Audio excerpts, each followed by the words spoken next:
Chapter 1. Roxanne, it was weird. He looked like your dad's cousin, Raymond. Do you remember Raymond? He was always a bit different, and he had so much trouble dealing with people. That's why when I saw this man following me, it completely scared the crap out of me. Then I saw him again yesterday, and I don't know what to do.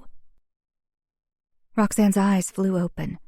Staring at the ceiling, her heart pounded in her chest as her mother's words came back to her. Throwing back the covers, she sat up and turned so her feet were touching the floor. Her childhood bedroom still had the same furniture, same bookcase across from her bed, same creaks in the floor. The only things that had changed were that her mother had repainted the room to a soft gray last year and had updated the bedding to match.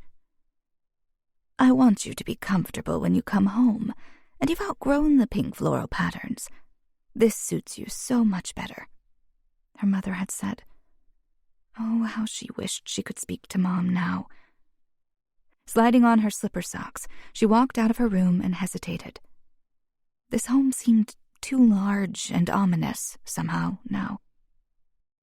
Glancing down the hall to her right, her parents' bedroom door was closed now, and would be forever if it was up to her. But only time would tell. Her brothers, Brendan and Matthew's bedrooms were to her left. It had been her paternal grandparents' home before they passed, then her family's. Now it belonged to her and her brothers. Descending the enormous dark mahogany staircase with its white painted handrails, which curved to the right of the large foyer in their old Georgetown home, she turned left and entered her parents' office.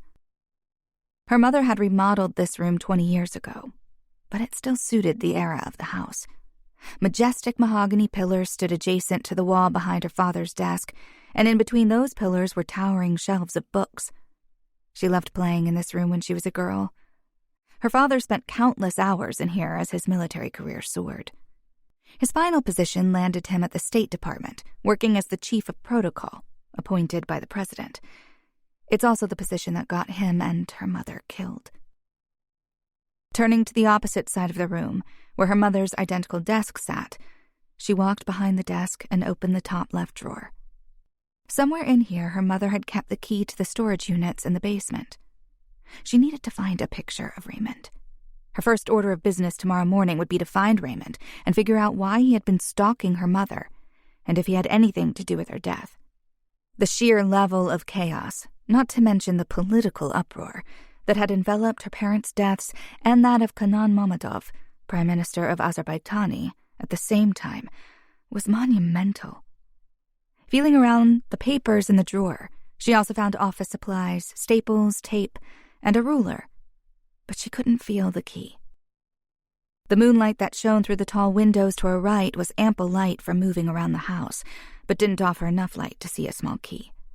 Yet, she enjoyed this darkness and the anonymity it offered. There had been at a minimum a handful of reporters on the street in front of the house since her parents died 2 weeks ago.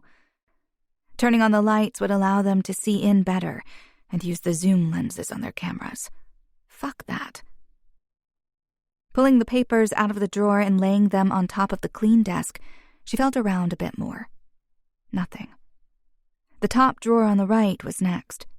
Pulling the multitude of tablets and notepads from the drawer, she felt around the bottom of the drawer and found nothing. Repeating this motion for the 5 remaining drawers on each side, she had a mess to show for her efforts laying all around her, and still no key. Standing with her hands on her hips, she looked across the room to her father's desk. Then remembered he'd hidden things on the underside of drawers from time to time. Pulling out the top right drawer of her mother's desk, she ran her hands underneath and smiled when she felt an envelope taped to the underside. Peeling the tape away and pulling the envelope from underneath, she smiled to herself as she removed the key and stepped over her mess to make her way to the basement.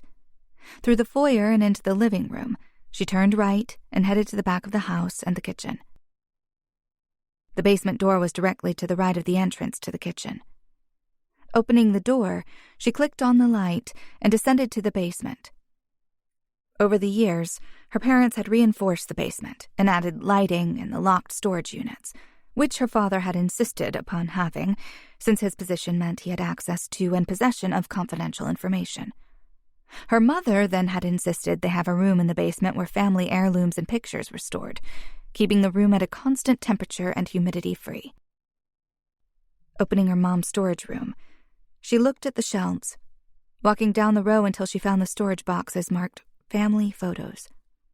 Her mother, ever the organizer, had them stored by year. Trying to recall the last time they'd seen Raymond, she remembered being around 10, which was 29 years ago. Finding this box and pulling it down from the shelf with both hands, she turned to take it upstairs and lay the photographs out on the dining room table. At the top of the steps, she nudged the light switch with her right elbow and closed the door with her behind. Turning to her left, she headed into the dining room from the kitchen and set the box on top of the table. A noise from her parents' office caused her to freeze. Papers softly shuffling. Then nothing. Slowly reaching around her back, her heartbeat increased rapidly, and dread filled her gut as she realized she'd left her gun upstairs in her nightstand. Shit. Softly, she crept to the door of the dining room, which was directly behind the huge staircase she'd come down earlier. Staying close to the wall, she listened again. Inhaling, she took a slow, deep breath and crept out of the room and around the staircase. A massive hulk emerged from the office, and she froze for only a moment before turning to run in the opposite direction. The back door was in the kitchen. If she could get there, she'd run across the lawn and to the neighbor's home for help. 3 steps from the kitchen, she was grabbed from behind, an iron band of arm around her waist and one hand over her mouth. She was pulled into the hardened chest of her attacker and barely able to move. Her left arm was trapped next to her body in the steel grip of the man who now began to drag her deeper into her home. Panic flooded her brain and her stomach. She struggled to get free, twisting her body as much as she could, hoping to find a weakness to exploit. She began kicking back, but her slipper socks weren't going to do any damage to this man. A second man appeared in her peripheral vision and chuckled before saying, Well, Hawk, looks like you found yourself a thief.